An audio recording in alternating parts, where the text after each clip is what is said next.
A gestação é um período de mudanças físicas, hormonais e emocionais. Por isso mesmo, é propenso ao surgimento ou agravamento de quadros de saúde mental. De acordo com a Organização Mundial da Saúde, 1 a cada 5 mulheres tem pelo menos um episódio de transtorno mental ao longo da gravidez e até 1 ano após o parto. Para conversar sobre esse tema, nós recebemos agora Érica de Paula, psicóloga e doula. Olá, Érica, seja bem-vinda aqui ao Cidadania. Obrigada por vir até aqui conversar com a gente. E explica pra gente, então, como é que a gente pode cuidar da saúde mental? Por que é tão importante estar atento para a saúde mental das gestantes? Bom, como você falou, né, esse período gravídico puerperal, ele já é por si só um fator de risco para o desenvolvimento de questões, né, relacionadas à saúde mental e emocional da gestante. Então, os profissionais de saúde, a rede de apoio, parceiro, familiares têm que estar sempre atentos se o que a gestante está sentindo está dentro da normalidade ou já é uma situação que necessita um apoio psicológico mais aprofundado. Então, tanto as questões normais da gestação, né, como a mudança em relação ao próprio corpo, os sintomas físicos, os desconfortos que elas experimentam, as inseguranças, oscilação emocional derivada dos próprios hormônios, tudo isso pode estar dentro de um fator normal, como isso pode se agravar e aumentar a chance, inclusive, do desenvolvimento de uma depressão pós-parto. Inclusive, tem também, assim, muita expectativa, né, assim, muitas vezes, assim, quando é o primeiro filho, pode ser até mais, mas mesmo outros também, né, assim, tem toda essa questão, né, do real e do imaginado, né, do esperado. Com certeza. A gente fala muito que depois do período do nascimento do bebê, existe um luto.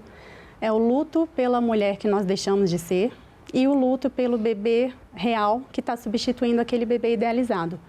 Então, é muito difícil que os pais, principalmente de primeira viagem, tenham a real dimensão do impacto que a chegada do bebê vai ter nas suas vidas, né? Tem até uma pesquisa que mostra que 6 a cada 10 pais não faziam ideia do que estava por vir, né? Dessa dimensão de tamanha mudança que a chegada de um bebê exerce na vida, principalmente da mulher, né? A gente sabe.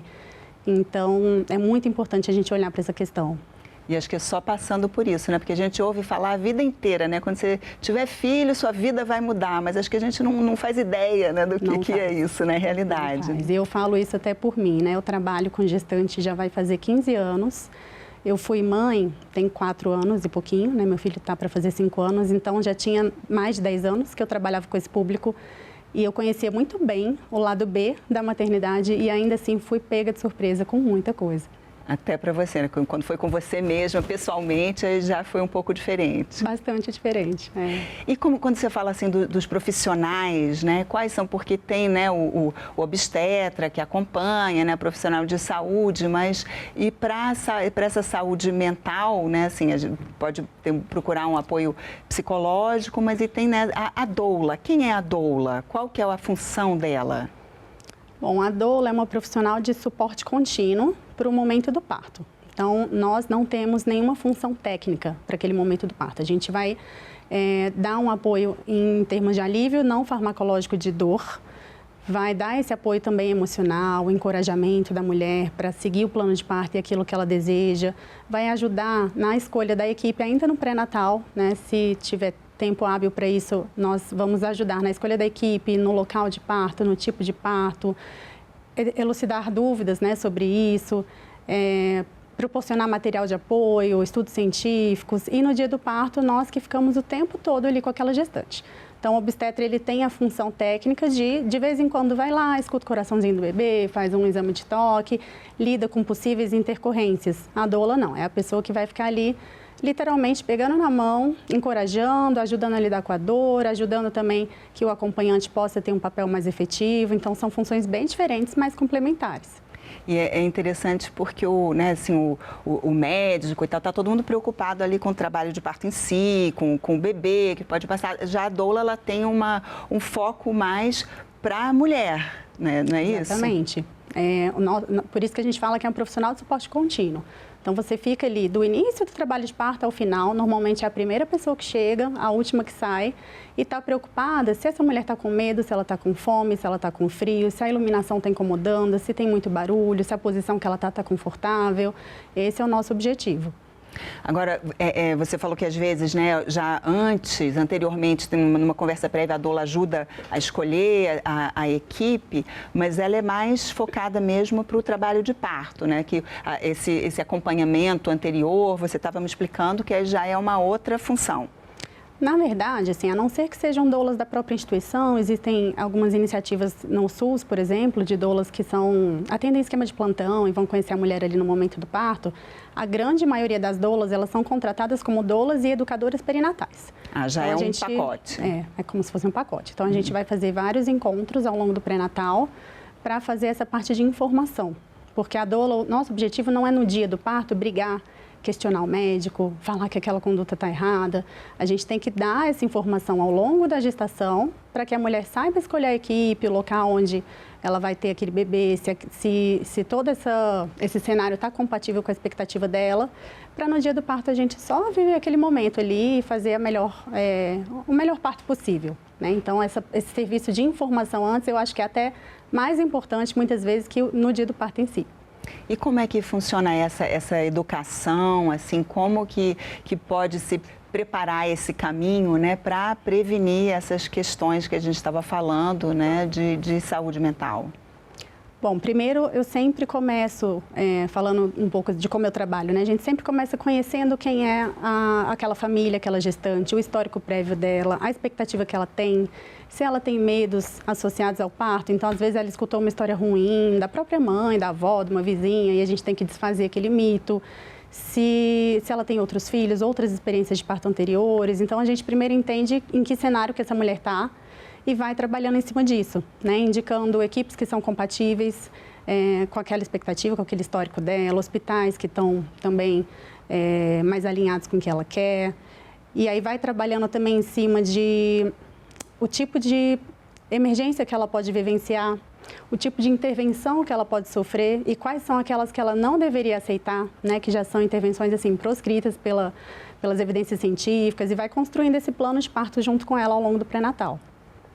Que a informação, né? Às vezes a pessoa está ali, né, esperando ou aguardando um parto feliz, claro, todo mundo quer, mas assim, não quer pensar nas possibilidades ruins, mas você ter ciência do que pode acontecer também é positivo, né? Pode ajudar você a evitar uma complicação maior. Com certeza. Então, assim, eu trabalho muito com as gestantes que eu acompanho, por exemplo, qual que é o nosso plano B, nosso plano C, nosso plano D, né? Então, assim, nosso objetivo é um parto super legal, fisiológico, o mais natural possível, muitas vezes, e se ele não for possível? Se precisar induzir, se precisar de uma intervenção, de uma analgesia, de um parto instrumental, explicar como é que acontece, quais são as indicações, se precisar uma cesariana, como é que a gente faz desse momento o momento mais respeitoso possível também, porque é super possível, que não seja só aquela coisinha de produção, né? Que seja um atendimento personalizado, respeitoso, e trabalhar em cima de emergências. Então, assim, qual que é o índice dessa emergência, se acontecer, qual é a conduta do profissional. Então, a gente vai sempre informando, porque na eventualidade de acontecer já não é novidade, né? Sempre torcendo para não precisar, lógico, mas eu sou muito a favor de que as mulheres sejam muito bem informadas. Agora, e com toda essa preparação prévia, ainda assim, né, é bem comum ter o chamado baby blues. O que é o baby blues? Baby blues é um estado típico do puerpério, né, que acontece nos primeiros dias, nas primeiras semanas de nascimento do bebê, onde essa mulher vai sofrer uma oscilação hormonal muito grande, né, tem uma queda muito brusca dos hormônios que ela produziu na gestação. E essa situação fisiológica, junto com todas as novidades da chegada do bebê, então esse impacto da responsabilidade de cuidar de uma vida 100% dependente de você, a mudança corporal que a mulher experimenta, a privação de sono, né? Então, tudo isso gera uma tristeza sem motivo aparente, uma ansiedade, às vezes uma insônia, uma melancolia, a mulher chora, fica mais sensível. mas isso é bem comum, acontece em até 80%, 85% dos casos, e ele é autolimitado. Então, significa que vai passar sozinho em algumas semanas.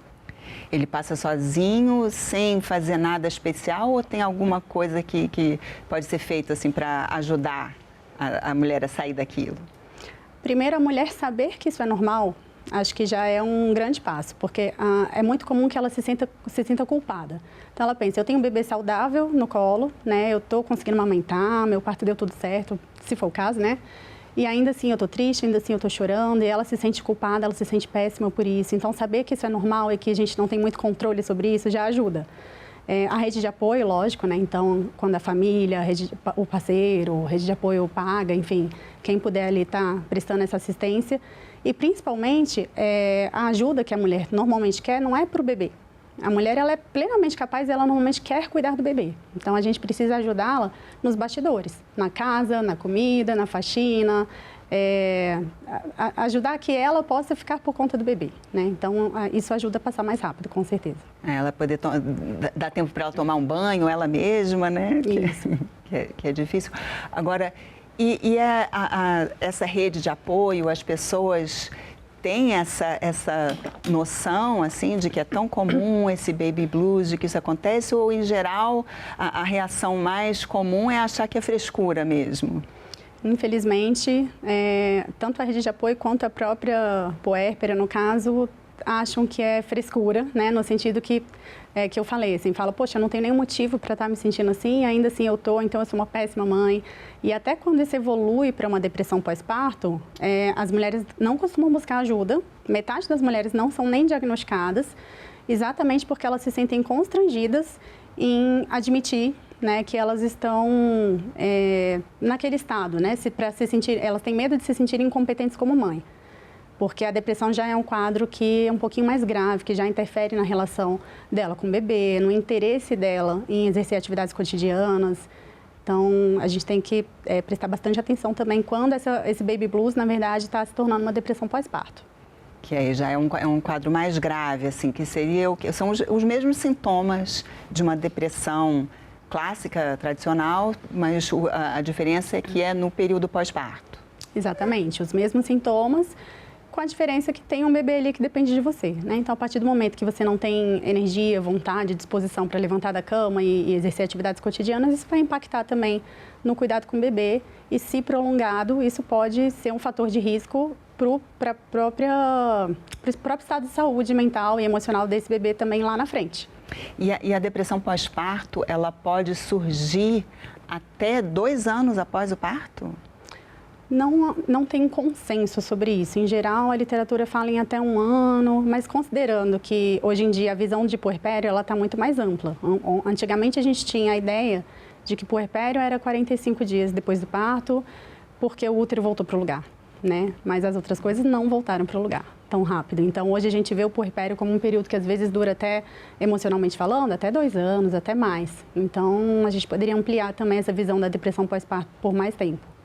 Entendi. E aí, o que se deve fazer, assim, se alguém, né, acha que se uma mulher ou a família, né, a avó, alguém desconfia que a mulher está com realmente um quadro de depressão pós-parto?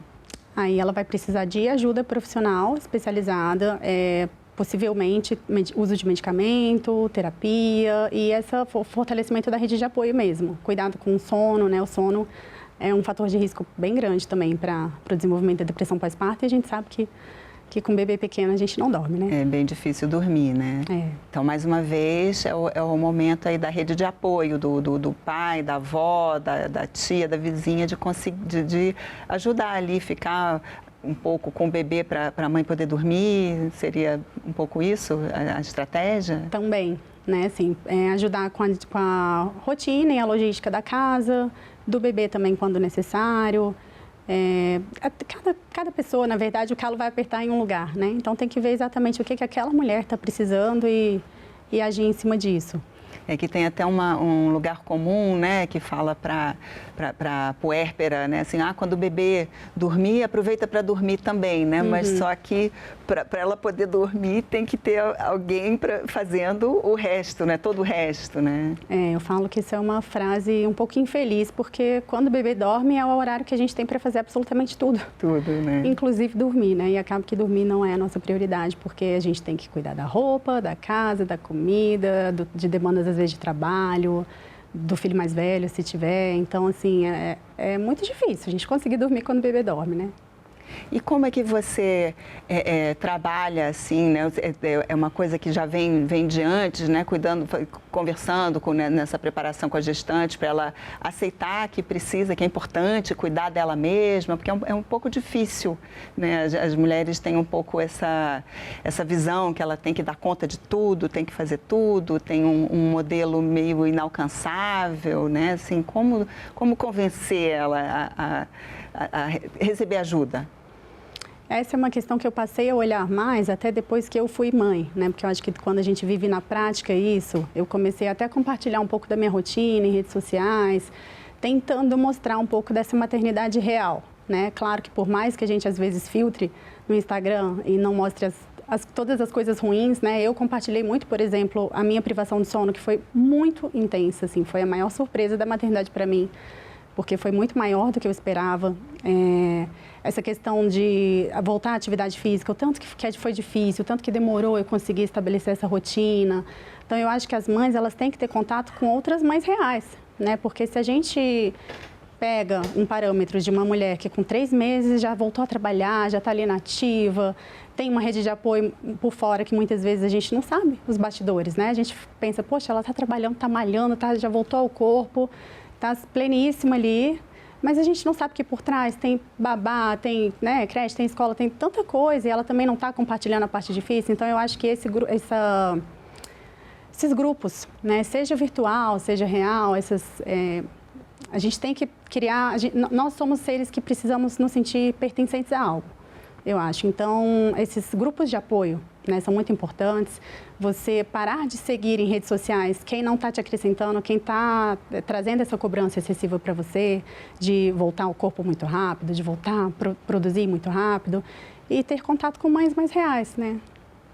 Eu tenho a impressão assim, que antigamente, né, assim, já começa que as famílias eram maiores, então a maioria das mulheres, as meninas que iam crescendo, elas tinham contato, né, com tias, com primas, com vizinhas grávidas, que depois tinham bebê, viam recém-nascido. É comum hoje em dia você conhecer assim, uma grávida que nunca viu um recém-nascido? É exatamente isso que está acontecendo. Então, a gente se depara com uma gestação sem ter a menor ideia do que vem pela frente, né? Preocupado muitas vezes com enxoval, com quartinho, não entra em contato com... As dificuldades são comuns no pós-parto, então acha que a amamentação também vai ser uma coisa que vai acontecer, que vai fluir, que você pode confiar no profissional que está te acompanhando e pronto. E as mulheres não se preparam, né? E aí se deparam já com a realidade na cara delas, sem ter tempo para pesquisar em boas fontes, bebês de boas fontes, e aí vem aquele ciclo ali, né, do caos. Agora você tocou num ponto importante, né, que a amamentação todo mundo incentiva, estimula, muito importante para o desenvolvimento do bebê, mas é difícil, né, fisicamente, assim, quem não se prepara, não se informa, saber todas as variáveis, assim, não pode acabar, né, sofrendo bastante, não é isso? Pode acontecer uma amamentação super fluida, fisiológica, botou o bebê no peito e ele mamou? Pode. Mas normalmente não é isso que acontece, né? Então, a gente tem que ficar muito atento à questão da pega, a questão de disfunções orais que o bebê pode ter, a questão, às vezes, do próprio formato do seio da mulher que necessita alguma atenção especial. E a gente tem uma indústria muito forte voltada para a fórmula, para o uso da fórmula, para a mulher voltar a trabalhar muito rápido, para voltar a ter autonomia. Então, assim, o incentivo à amamentação, ele é muito fraco, na verdade, né? Em relação ao tanto que a gente sabe que é benéfico tanto para a mãe quanto para o bebê, né? A gente tem evidências científicas muito sólidas a esse respeito. Tem, por exemplo, a ideia de amamentar exclusivamente por 6 meses, mas a maioria das empresas você tem que voltar a trabalhar com 4. incentiva-se que você amamente pelo menos 2 anos, mas na nossa rotina isso se torna praticamente impossível. Então, assim, você tem que querer muito, se informar muito, persistir muito, porque senão não acontece, né? A gente está falando, assim, em termos gerais, assim, casos assim, de partos tranquilos, positivos, com bebês saudáveis, né? Agora, se o bebê tiver algum problema de saúde, até mesmo uma deficiência, isso também tem impacto na saúde mental e emocional da mãe? Totalmente. É um fator de risco altíssimo, inclusive, para o desenvolvimento de depressão pós-parto, de outras questões, até mesmo de separação conjugal. Se já é muito difícil você ser mãe de um bebê saudável, um bebê que necessita cuidados especiais, então é complicadíssimo. E é mais uma vez, né, quanto antes você souber disso, tiver essa informação, né, ao longo do pré-natal e tal, também ajuda a preparar, né, em todos os aspectos. Sim, e tem que ter um alinhamento de expectativa, né? Então, tanto em relação ao parto, muitas vezes o nosso parto real é muito diferente do parto que a gente idealizou, né? A gente tem que lutar para que seja do jeito que a gente criou a expectativa, mas saber que pode ser que precise de uma intervenção, pode ser que precise de uma cesariana. E essa frustração em relação à expectativa que ela tinha do parto é também um fator de risco para a depressão pós-parto. E não é nem a via de parto em si. Independente da via de parto, o fato de ter sido diferente do que ela planejou é um fator de risco. Só a quebra da expectativa já é um fator de risco em si. Isso. Né? Uma lei sancionada no fim do ano passado, deve entrar em vigor agora em maio de 2024, prevê ampliação da assistência psicológica às grávidas até 40, 60 dias após o parto. Né? Isso é bem interessante, né? Procurar essa assistência psicológica, né? O auxílio de uma psicóloga ao longo do parto sempre é positivo, ao longo do trabalho, da gestação, né? Até o parto, e depois, né? E como a gente falou que às vezes já acontece depois, isso sempre é positivo, não seria? Com certeza, eu acho que todo mundo precisa, e gestantes e mães ainda mais, né? Precisa ter um espaço seguro para poder desabafar, para poder falar sobre as dificuldades que está tendo, as inseguranças.